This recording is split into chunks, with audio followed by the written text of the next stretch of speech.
Bonjour.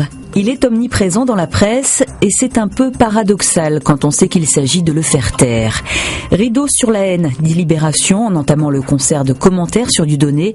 Pour la première fois, le Conseil d'État confirme l'interdiction d'un spectacle de l'humoriste antisémite, ou plutôt du Thénardier de la haine, comme le qualifie François Sergent dans son éditorial. Il y a désormais, explique le journal, une jurisprudence Dieudonné. C'est un virage de la doctrine administrative qui avait toujours été très sourcilleuse sur la liberté de réunion et d'expression.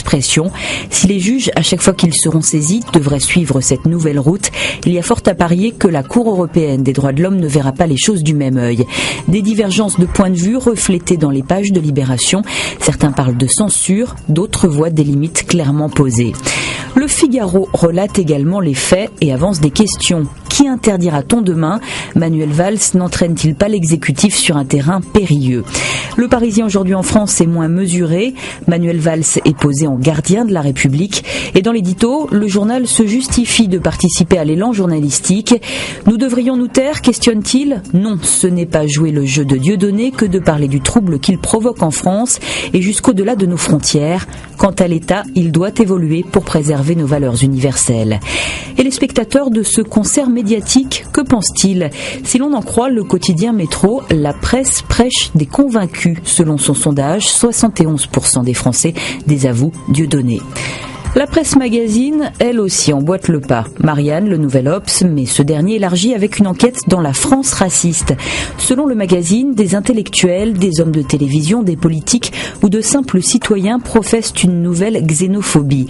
Le racisme n'est plus politiquement incorrect. Désormais, on voit, on entend ce qui se disait caché. Les exemples ne manquent pas au fil des pages et glacent le sang. Et comme les bébés phoques, ironise le Nouvel Obs, les militants antiracistes sont une espèce en voie de disparition. L'air est lourd, alors une note d'optimisme dans Courrier International qui n'hésite pas à annoncer la fin de la pauvreté. En 20 ans, précise l'hebdomadaire, le taux de personnes vivant sous le seuil de pauvreté a diminué de moitié dans le monde, grâce à des volontés politiques au Brésil ou à des élans de solidarité d'anonymes dans d'autres pays. Il y a moins de pauvres dans le monde, mais toujours autant d'inégalités, modère toutefois Courrier. On se quitte sur une image du jour troublante qui dit beaucoup de la situation en Centrafrique et de l'intervention militaire française. En un seul cliché, pris à l'aéroport de Bangui. C'est là que se retrouvent militaires et réfugiés qui espèrent échapper aux violences. Bonne lecture, bon week-end.